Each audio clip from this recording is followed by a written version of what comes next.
What happens a lot of times, or during the course of recording records over the course of our careers, going into recording studios, the sense of being in a recording studio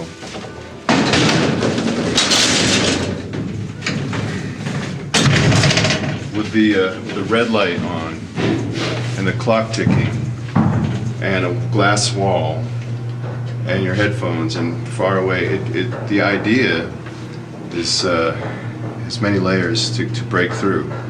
And the more immediate you can be from getting your idea from your brain to a place that you can look at it or hear it on record, and the less intimidated you can be by the recording experience, to forget that you're recording, not to worry about it. Yeah. The greater the possibility of capturing that idea, you know, in its truest form. It can so easily just escape, you know, and that's, I think we found that, you know, just turn it on, turn the machines on and let it rip.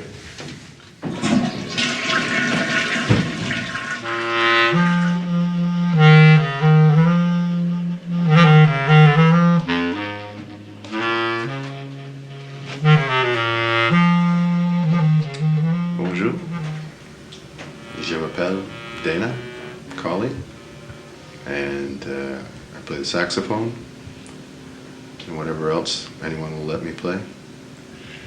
And this is the entrance to High and Dry.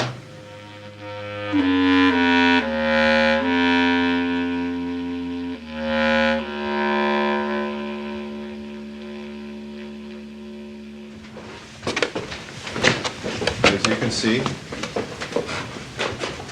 this is it. There's lots of windows, and that's Billy, who you've probably met. If you haven't, you will.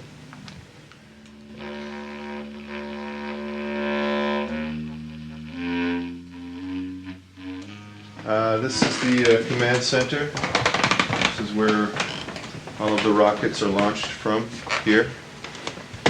And the most important button on this entire console is this button here.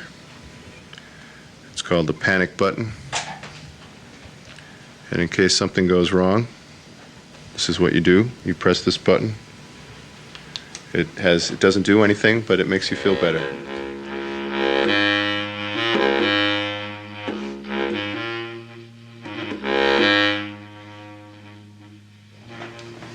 Now we use digital and digital tape, and the rocking horse is very important. For any studio, must have a rocking horse, because when you can't think of what to do, you sit on your horse and you think.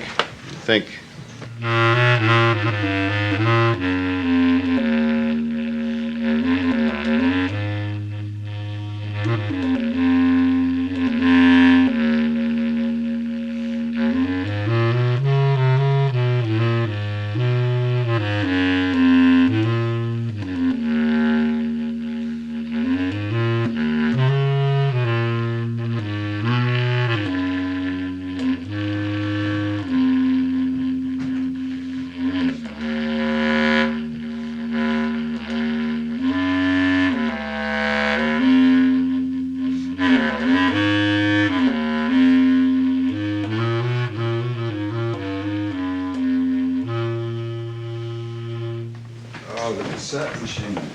Ah, yes. We should show you the very first recording tool that has almost become obsolete. It's worth it, though. But there's nothing like it in the world. All three of us had them, these machines. Billy had a friend build this box for his, and the 8-track cassette machine. Cassette. You know? Just a little old cassette, 8 tracks on a tiny little tape. And the deal with it was, that's how we learned to record like this, because tape was so cheap. So that it was always rolling. And then we could take the tapes and give them to each other because we all had the same machine, and it was very inexpensive. So, you know, every jam and every idea got caught on tape, you know, for better and for worse.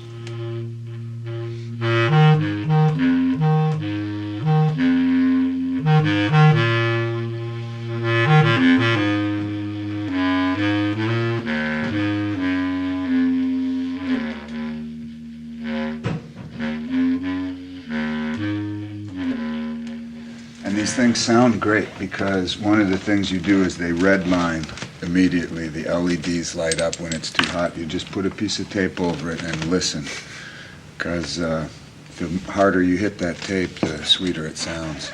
So for years, and on every Morphine record, there was at least one song that came from one of these machines.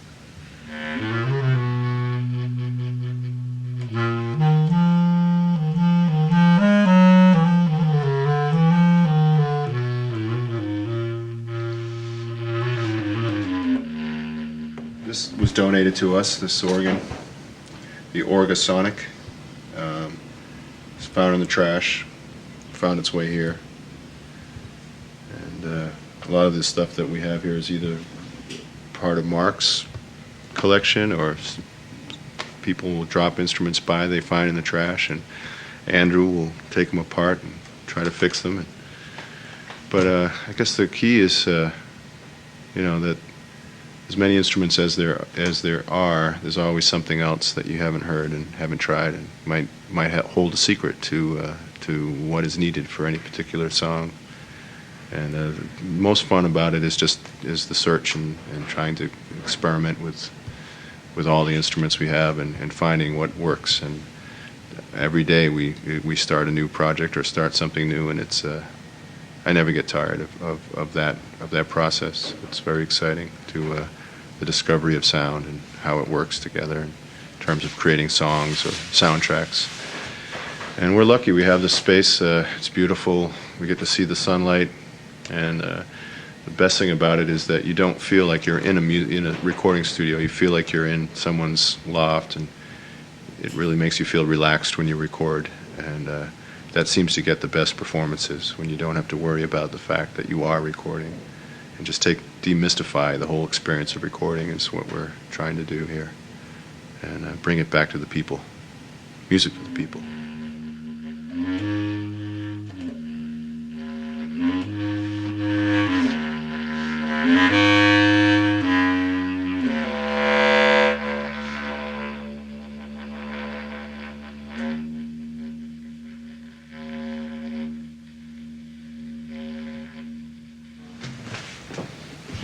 Our walls are graced with Asa Brebner sculpture, two-dimensional work, and thankfully we have a lot of great friends and great artists who are willing to hang their work here, so our walls aren't as bare as they might be without them. I live in an imaginary town. I got imaginary people all around me falling down. And I play in an imaginary band. I strum on my guitar with my imaginary hands. Is it my imagination, or is nothing more sublime than a crushing velvet circuit of imaginary time? Whoa, imaginary time. I was born in Iowa, out in the Midwest. My family are mostly agricultural farmers. Most of my uncles were farmers, and most of them have retired from farming, and only a few of my cousins have remained on farming. But I moved to Boston 20 years ago, maybe. So I used to live in this neighborhood. This is called Beacon Hill. Yeah, we have good roads too.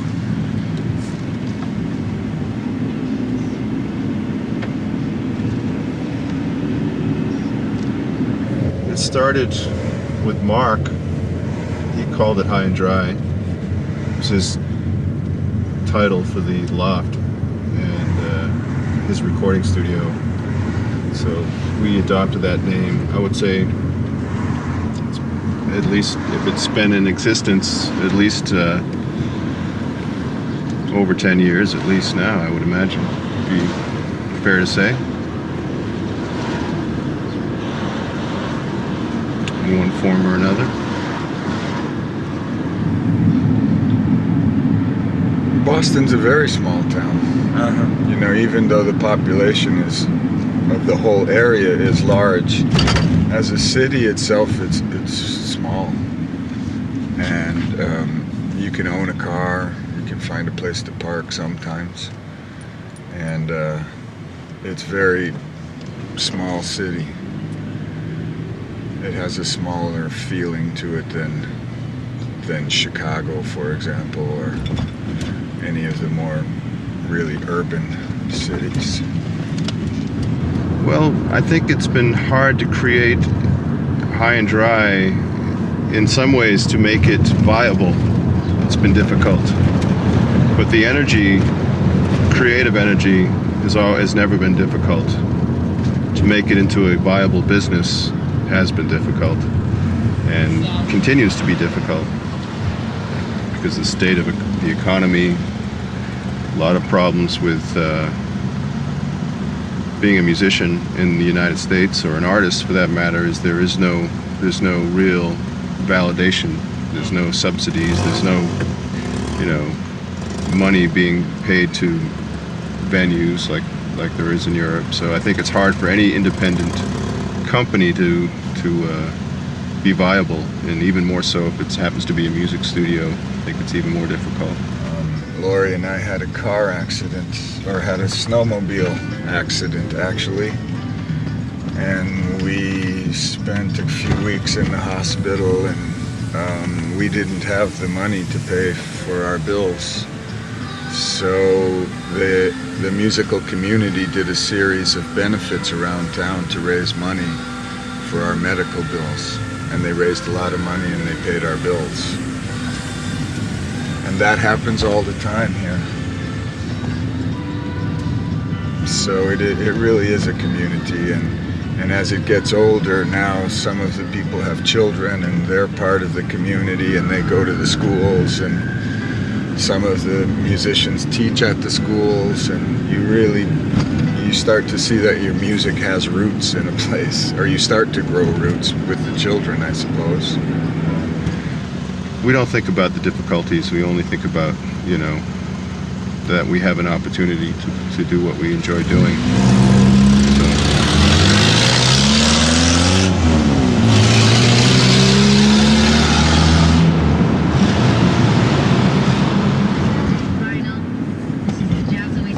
Yeah, and there are lots of kinds of music in Boston, and there are lots of communities of music in Boston, and what High and Dry is only a small slice of a very, very big community of musicians. And we're all friends, and we've all played on each other's records and play in each other's bands. That's why a band like that you saw last night, the Tabletop People, that's how they came to be, because they all play on each other's records, so they know each other's songs, and so they just start performing that way. High and Dry is a place where a handful of local musicians find themselves on a regular basis, and it's that in itself, I guess, is the validity that we've been searching for, the fact that we all come together. So at least we all can't be crazy. But one of I think the more interesting things that I see in Boston that I don't see in other cities is similar to what we saw last night, which is there are these small clubs where music is played 7 nights a week by very talented people. And it's not about the money, because you can't make money in a little show like that. It's about the music. And a lot of these people that play are in touring bands, and they go all over the world, but when they're off the road, they're playing in these little clubs every night. And I think a real, jewel about Boston is the quality of music 7 nights a week somewhere in town. And generally everybody knows where to go on what night, where something really cool will be happening. The spirit of community at High and Dry, for the most part, is what we all bring to it, and that is the very foundation of what is High and Dry. It's collaborating and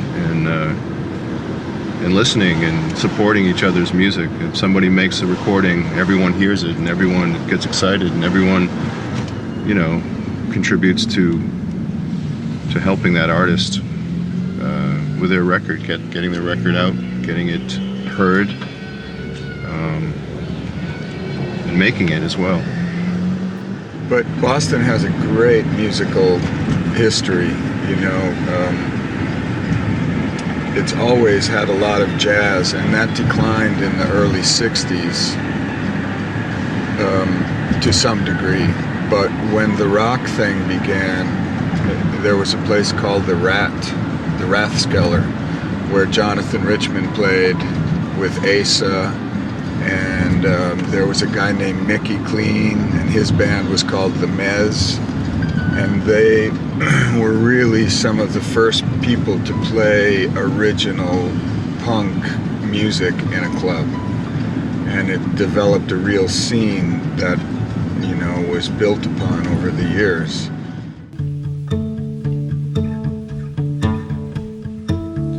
I go to an imaginary job. I can't imagine how I ever held this job so long. And now I go to an imaginary school. I got imaginary homework and imaginary rules. Is it my imagination or is nothing more sublime than a crushing velvet second of imaginary time? Whoa, imaginary time.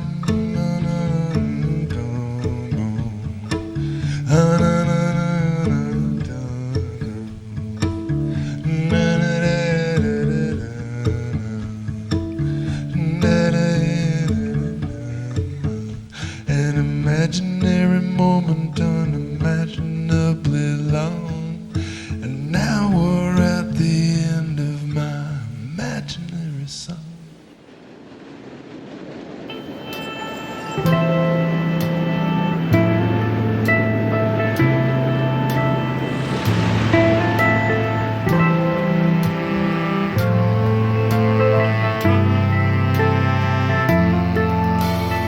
Culturally in Cambridge, we've lost a lot of our cultural community because the real estate interests are able to evict people unless they're wealthy.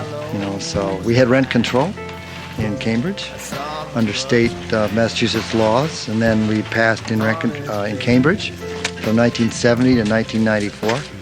And during that time, a diverse number of people and kinds of people could live here.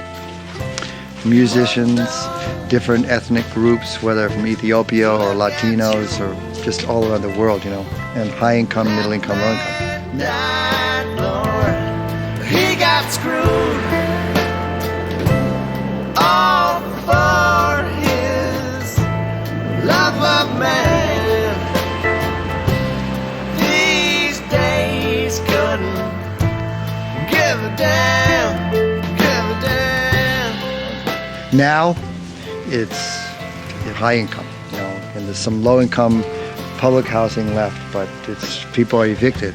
2/3 of Cambridge residents are tenants, but the flexibility and openness has been removed, and a lot of musicians and artists are among those who have been evicted from the city, and it's harder to find a place to perform. For the very last time. Always think, you always plan, you never know. I'm not sure if there's as many places to perform, probably similar, but we've lost some cafes too. But practicing and being able to live here yourself, if you're a struggling musician, they take it away. And many artists in South Boston, there are places in South Boston where artists have communities, and they were getting evicted by their commercial landlords, unless they own the building.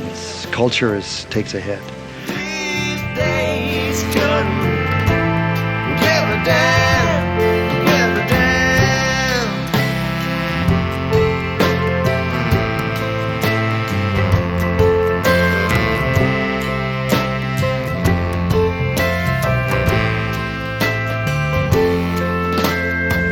If you really speak out and say corporations shouldn't run everything, and 80% of the Americans, including conservatives, think that corporations have too much power, then you're really being a realist and a moderate, not a liberal, not a somebody on the left. You know, you're just being moderate to say, how much more of this can we take? Browbeating by advertising and hard working conditions, longer work hours than anyone in Europe has to, well, I don't know about anybody, but, you know, two weeks vacation instead of 4, and on and on and on. I mean, people don't have time to reflect on what's really going on, to participate in their communities, to learn new skills, to form face-to-face friendships. You know, that's a real loss there of human life. All for his lover man. These days couldn't give a damn.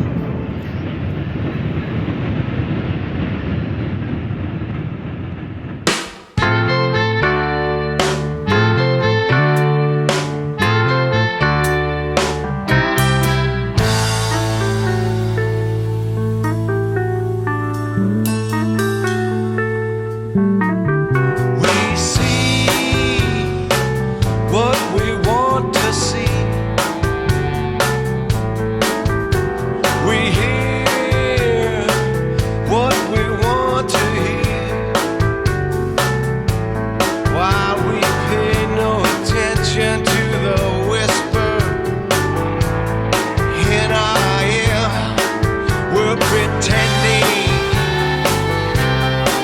We're pretending everything is alright.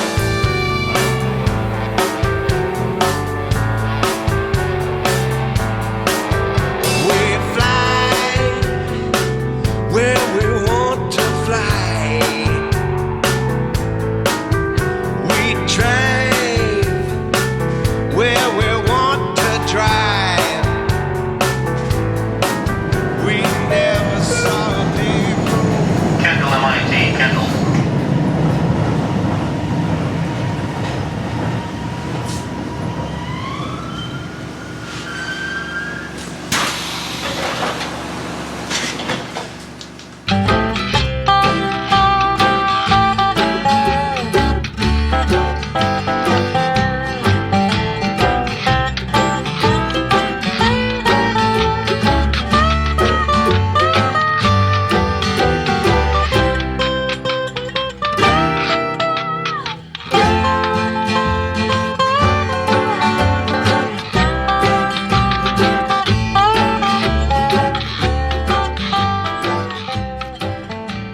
The bloody massacre in Bangladesh quickly covered over the memory of the Russian invasion of Czechoslovakia.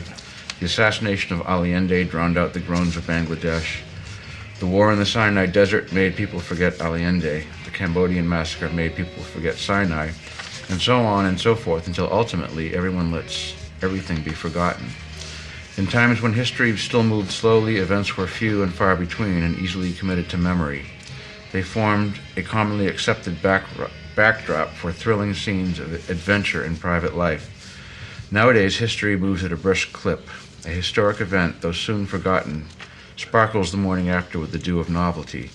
No longer a backdrop, it is now the adventure itself, an adventure enacted before the backdrop of the commonly accepted banality of private life. Crying like a baby, and I don't mean maybe. I'll tell you there'll be hell to pay. I've been calling names since you've been playing games, and you took my candy away. How could I be so contrary? I'm just whistling past the cemetery. Tell me what is true, do I don't love you? Depends on my point of view. Since you put me down, I've been wearing a frown, bad mouthing you everywhere. I've been Well, and I think, once again, to not go too deep too quickly, I think part of what's happening, and for a lot of people who are liberally minded, is that they're not saying this stuff, and it's not being painted as clearly and as, unfortunately humorous as it all is. So, maybe we get more political as we get older, or maybe it's just the times that make people, the energy's got to go somewhere,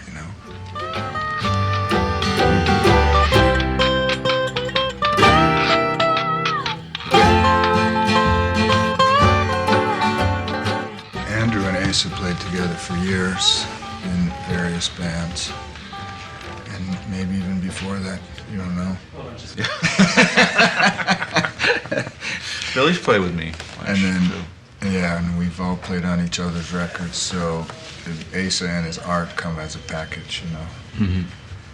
And, Billy played on the Mickey Clean record, right. which was this guy he was the first band I was in Boston. It was when the Rathskeller, known as the Rat, it's kind of famous punk rock club, and we were kind of the first. We didn't, we didn't call ourselves punk rock. We didn't know what it was, and we just played two chords badly. Till you let me slip into the abyss of life. Our love was suspended animation, a world complete unto itself. If waking, the awakening causes pain. I awoke from love in the storm and the rain, and in the blindness I saw movies played backwards on my eyelids. The shit of the mind. It's all Maya, so treat your neighbors kind. I didn't see the young modern Germans shooting up in public places.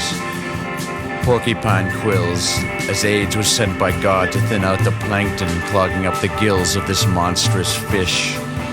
Even with the petty annoyance of the faggot's tragic death, wasting away on urine-stained cots, dreaming of pornography, becoming geography, a small portion thereof, but I didn't think about it till you left.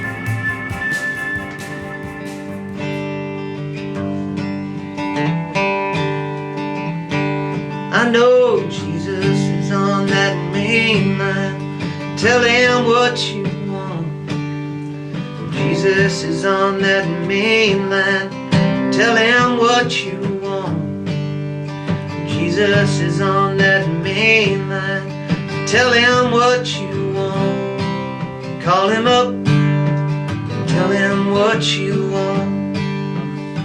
It's mostly music. I do have another job that I work at occasionally, where I work with adults with various kinds of mental disabilities. In a residential program, I just help them with the stuff that you need to do to get through every day. I know Jesus is on that main line. Tell him what you want. Jesus is on that main line. Tell him what you want. Jesus is on that main line. So tell him what you want. Call him up. Tell him what you want. I do all kinds of different things to make a living. Sometimes it's recording sessions, but I also play with 3 or 4 different bands, and also will go on tour with various people who are looking for side musicians to go on tour for a while, which I really enjoy. But for me, it's really, other than the fact that I sort of have to do it to make a living, I also love the fact that I get to play with so many different people and have so many different musical experiences. It keeps me from getting bored, I guess. Call him up. Tell him what you want. I know Jesus is on that main line. Tell him what you want. Jesus is on that main line. Tell him what you want. Jesus is on that main line. Tell him what you want. Call him up. Tell him what you want. You can call him up. Tell him what you want. You can call him up. Tell him what you want.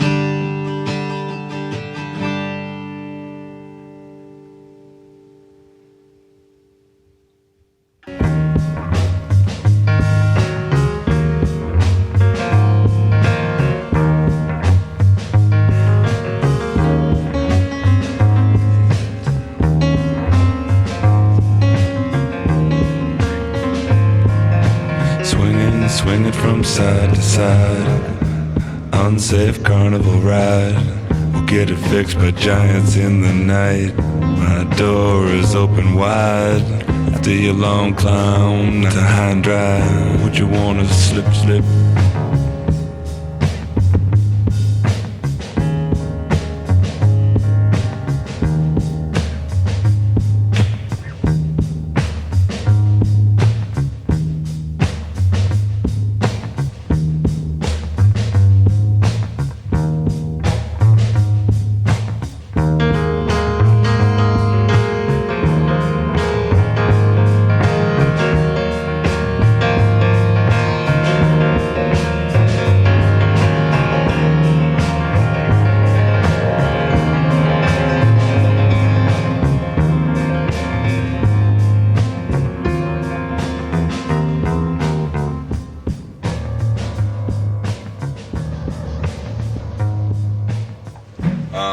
Started with Treat Her Right back in '87. We kind of built our first studio together, and that was one of the first things we did. And so that was Mark and Billy's band before Morphine. And I worked with Dana's band also called Three Colors before Morphine as well. I went to England with them, toured all over with them as kind of a sound man, road manager and stuff. And Morphine came together about, 88 or so, 89.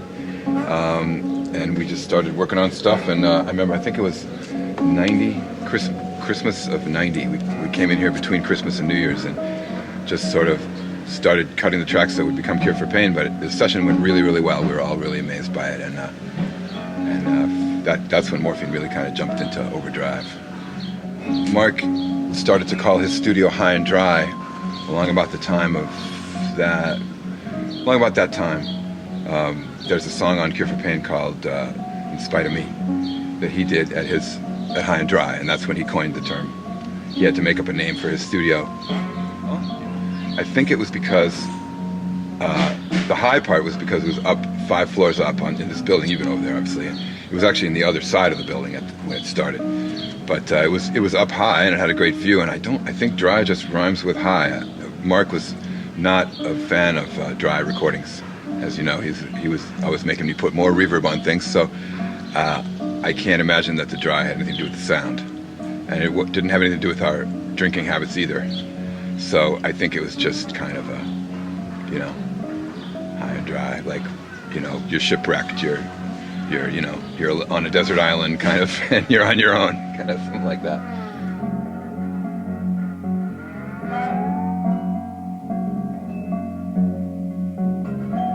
We are just kind of brothers in arms, you know what I mean? I created this place in the old place where Fort Apache was when it was empty for a while. And I created this place to be kind of a professional studio. I think if High and Dry, it's because it's all in one room and there's no control room, it's a good place to record things, but it's a slightly difficult place to mix things and kind of finish the record. So we've developed a good relationship in that we have a symbiotic relationship in that they often record things and then bring them over here to mix them. We're doing something next week. So we've done 3 or 4 things like this. The Twineman record was like that. They recorded it there, overdubbed it, and then brought it in here. We mixed it in this control room where it's more accurate. It's an accurate control room. You can hear. I have a lot of gear that they don't have and stuff. So it's a very symbiotic relationship. People like to go over there and get that nice vibe of sitting around in the big room and view and everything, and then it's really good to just come here and kind of you can hear what you're doing here a little bit better.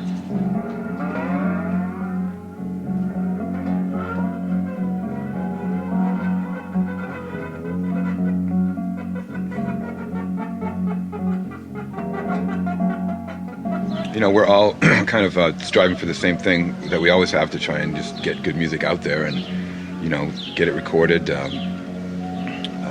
without a lot of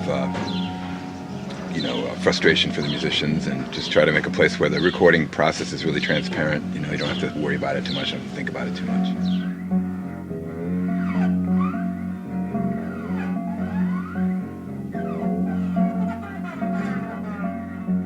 Well, it doesn't seem amazing to us, I guess, but we just try to do it fast, to not interrupt the flow of the musicians in the room. You know, let them play, because that's what this room is most, you know, we don't have great gear or anything like that. We have good gear, but it's not, you know, state-of-the-art gear. But the room is so good that the idea is to get the musicians in here, get them playing, get them happy, and then just capture it. And don't waste a lot of time futzing around with stuff. So that's my personal working ethos. Other people might differ, but I'm not as concerned with the quality of the sounds as I am the performance. And this room seems to inspire good performances, so it's the engineer's duty to just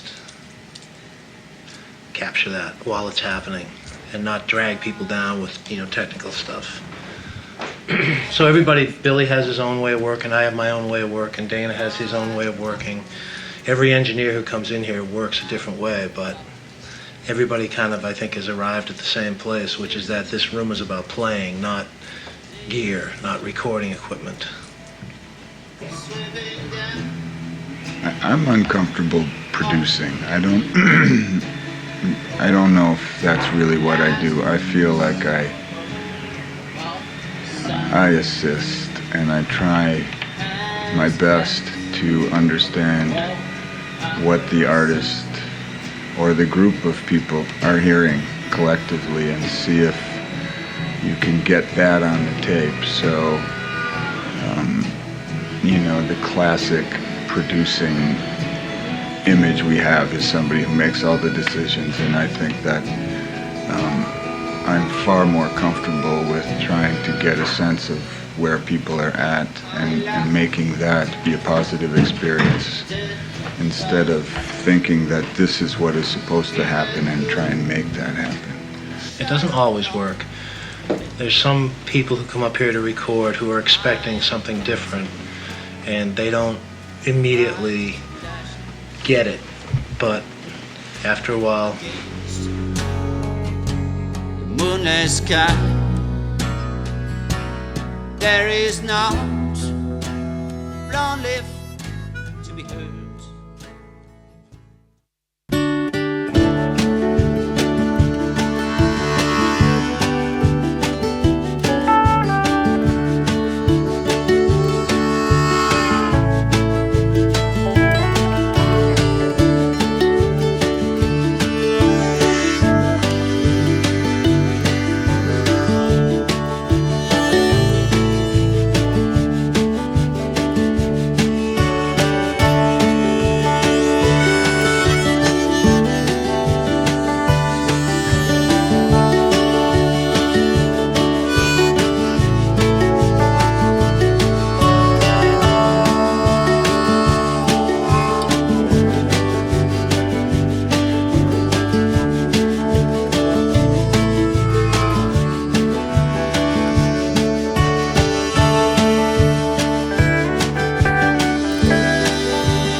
No, I think that it's complex. It's taken on so many different levels, from being a clubhouse to a community of people that play music together to a concept for a record label to everything. It's big, so it's hard to be succinct and say it's this or it's that. For the guys standing in this semicircle here, it's a lot of things.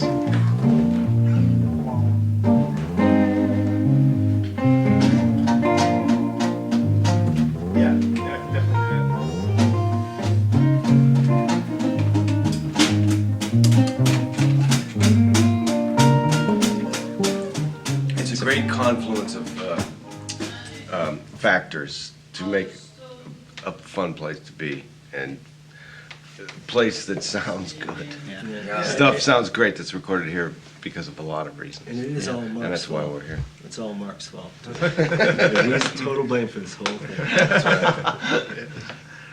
Right, because everybody here has recorded here with either their own band or a completely different band that didn't include anybody here, or recorded here regularly with Mark. Mm-hmm. So.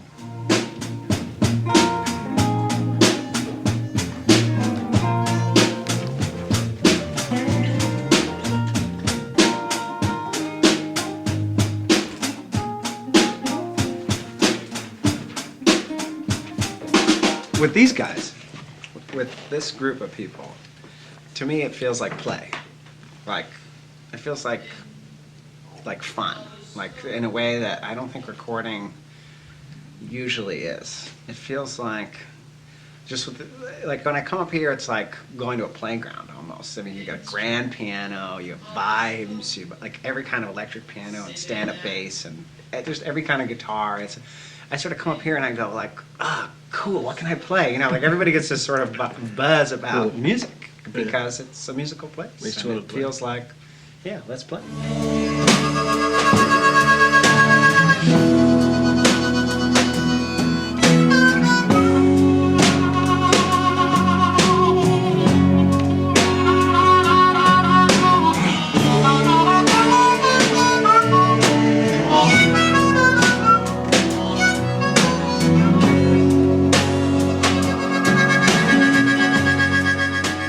Recording live certainly helps that vibe for me, I think, because there's this sort of instant,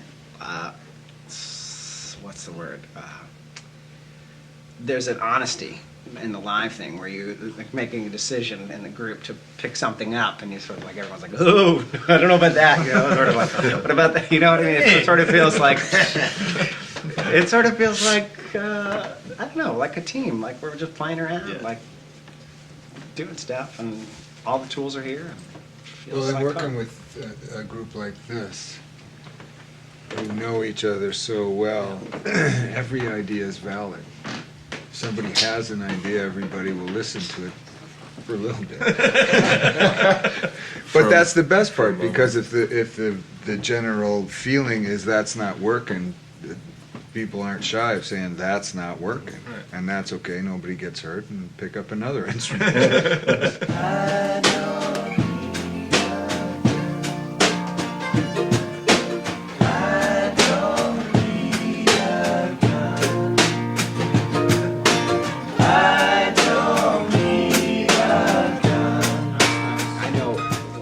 Photography, when I used to play in the darkroom, was so depressing, and it's the same when I got into playing in the first studio. I was like, oh my god, like I have to be creative in this space. It's just so awful and sort of cold and dark and no windows, and to be up here and sort of be able to peer out and sit in front of a window and feel the air move and hear the sounds of the world going around. It feels unconstraining in that way. It feels part of the world, I think, in a good way.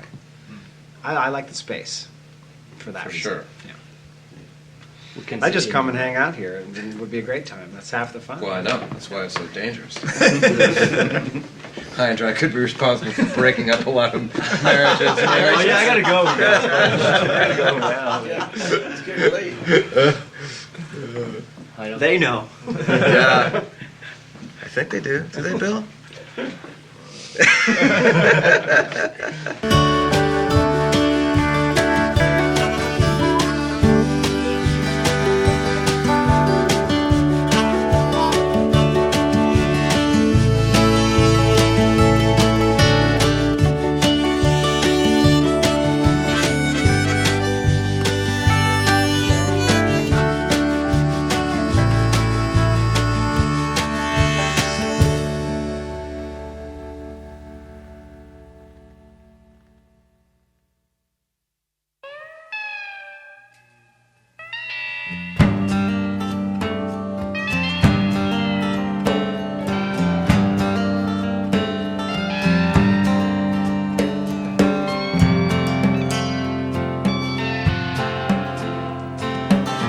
Goodbye, Maury, I am gone to sea.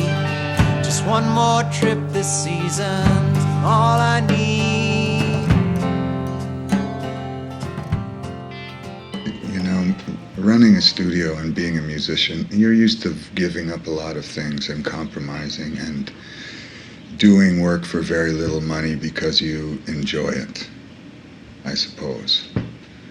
So, It's kind of like musical social work. It's people without a lot of money helping people without a lot of money do their thing. It's not a business you go into to get rich, that's for sure. But you make some good friends. That is the most exciting part of music to me. And then performing it. So, you know, you have to work with people to be around to make that happen.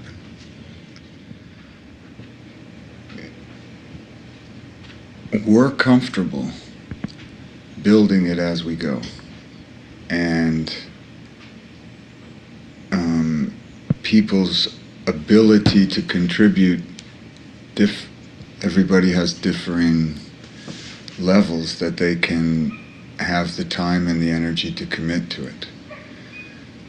I think in a community situation like this,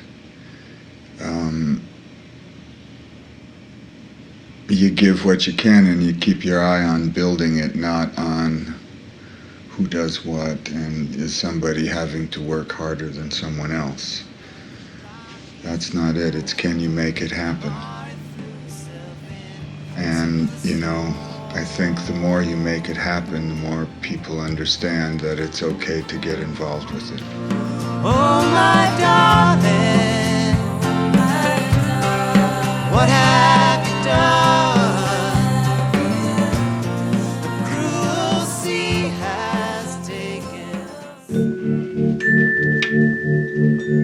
Dear Jatel, how's your sun poison? Better, I hope. The water has been very cold so far this summer, and I hope it's going to get warmer. I sure miss all your kids down here. It was raining today.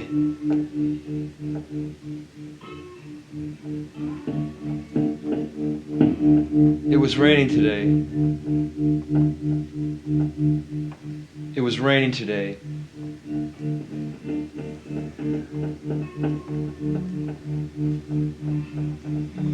Still raining. Still raining.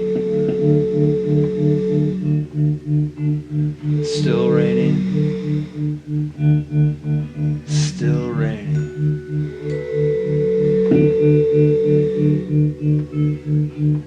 Raining. Rained all day.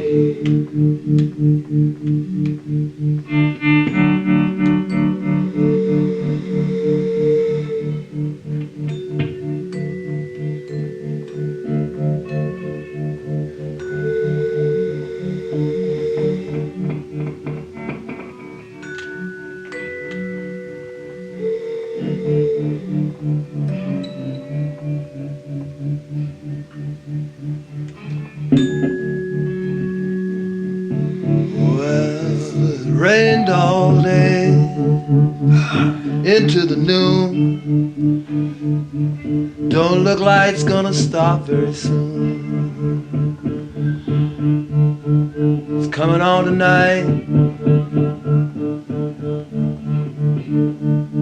No end in sight. No. Started last night before the sun. And now I can feel the rain ain't done, ain't done, rain ain't done. Started out this morning, went through the day. I knew the rain was gonna have its way.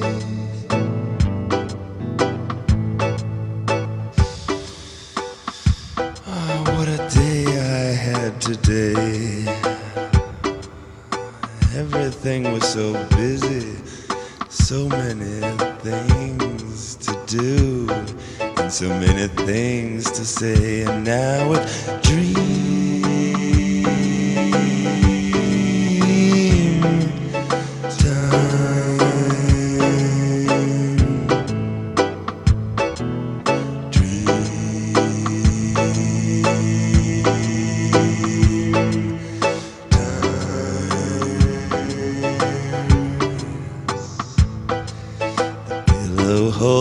head, embraces round my ears, and pulls my head into the sleep world.